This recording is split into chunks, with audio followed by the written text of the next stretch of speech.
founder is David Rockefeller. The organization is certified by the Royal Family of England, incredibly, and that the co-chairs are Rupert Murdoch and Lloyd Blankfein of Goldman Sachs. Rupert Murdoch is the Fox News media mogul. He owns so much of the media. Time Warner, but he also has huge stocks in Wall Street Journal. Right.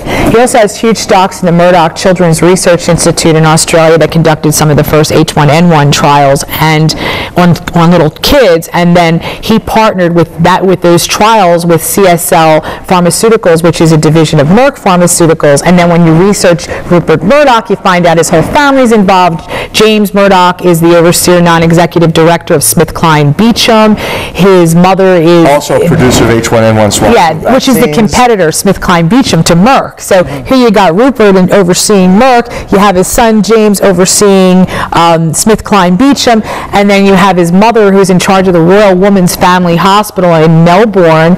So his whole family is involved in the medical industry, the hospitals, and his daughter-in-law was overseeing the trials at the Murdoch Children's Research Institute. Exactly. So what you have is a corporate shell game that allegedly we have competition in every industry, such as the pharmaceutical industry. You have Merck, the giant vaccine manufacturer. You have SmithKline Beecham, giant, Novartis. All of these guys that you think are actually in competition have backroom deals where they're actually engaged with one another in setting the prices, establishing the agendas, directing the pharma media, the pharmaceutically, basically promoters, propagandists that are issuing the frights, that are generating all of the concerns, not only in We the People, but also on Capitol Hill, to move legislation and mass purchasing, mass stockpiling of vaccinations and pharmaceuticals. Billions and billions of dollars are generated in this way. And then Goldman Sachs, who co-chairs with Rupert Murdoch, who everybody knows, huge. Goldman Sachs has been on the news every day. You hear about all the stuff in the fraud that he's committing, which we'll get to. But he's also the huge stocks in ABC Disney.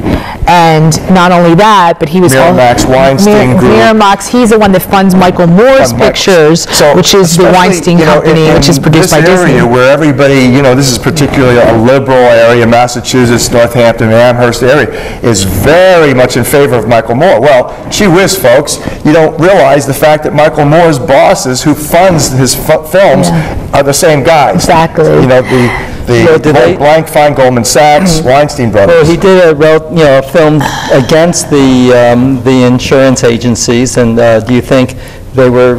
Why were they? It was controlled opposition. So let's define that. That's actually called controlled opposition. Literally, they have to have some alternate voice. They have to have somebody on the left versus the right, because that's what you do. You divide the sheeple. That's the method of one of the premier methods of propaganda. If they didn't have an opposing voice, then we would all know that there's a fraud, and we would all know that there's no, quote, freedom of speech.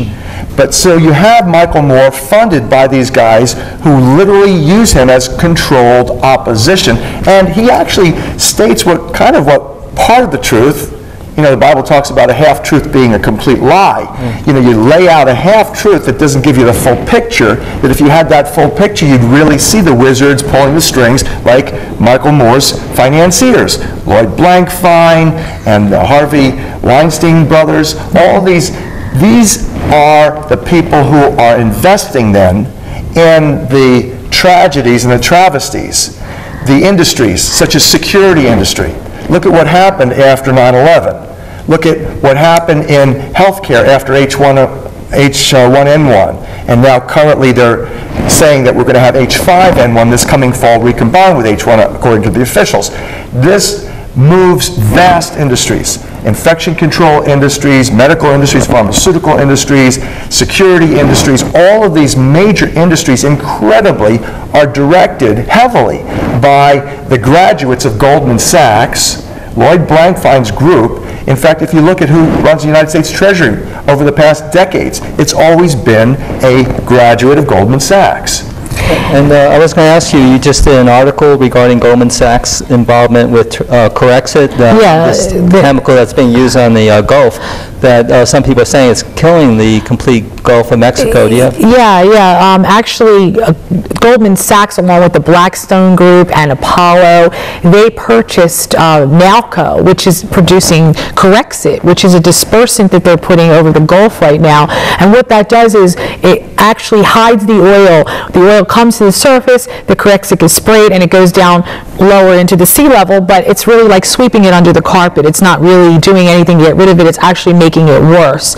And Corexit has a reputation. In '89, during the Exxon Valdez cleanup, it has a reputation when they used a certain chemical in it called butoxethanol 2, and that actually caused liver, kidney damages, blood in the urine to the workers who actually were in the cleanup, involved in the cleanup. There's well over 100 now people who are dead because of the cleanup operations and the problems. Exactly. Now, it's spread.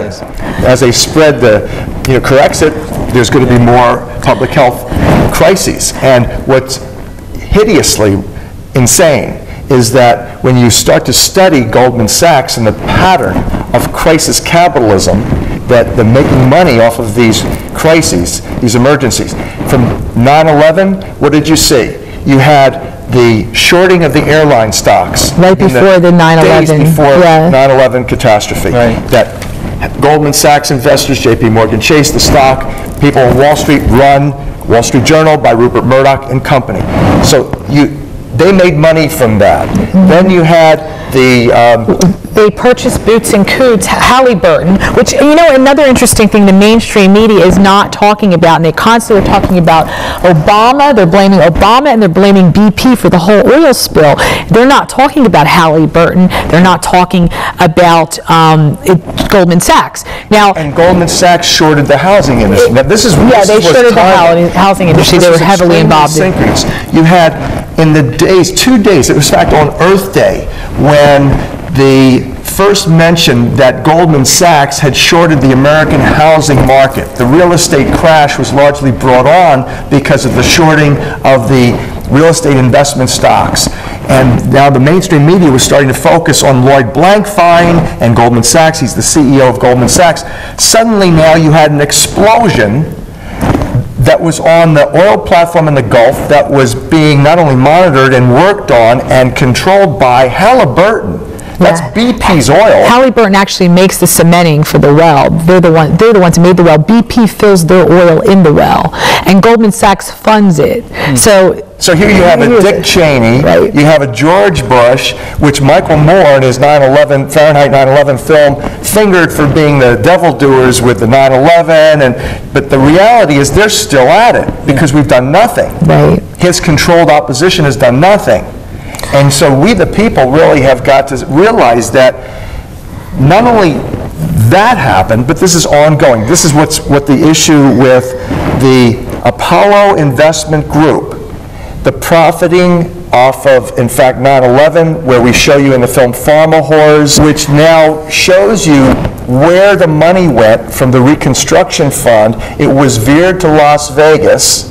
And the Las Vegas MGM Harrah's Entertainment Group, the casino hotels that built the city center with the 2 Veer towers that look like they're falling into rubble. It's a virtual monument, and that's where the money, according to all the evidence, went. That's why we don't have the World Trade Center reconstructed in New York City. Because that money, if you have $11 billion, Silverstein alone had $3.5 million settlement, $1 billion settlement from General Electric, which is NBC, Comcast, General Electric. They held the insurance company, and they basically wouldn't let that money sit under their pillow. Nobody would, because they reinvested. So where did the money go? It hasn't been reinvested into the World Trade Center, Ground Zero. It's been veered, and the veered towers is a virtual monument. And the Apollo Investment Group, just like Sherri mentioned, is the major investors, shareholders in Corexit. So you have the Boots and Coots, major oil cleanup group, which Halliburton purchased 3 weeks before the oil rig blew. Halliburton purchased this Boots & Cooch, was the largest oil cleanup firm in the world, and at the same time, that's when Goldman Sachs shorted BP. They took 44% of their shares out of BP right before, at the same time as Halliburton purchased So you had not only a diversion of the mainstream media where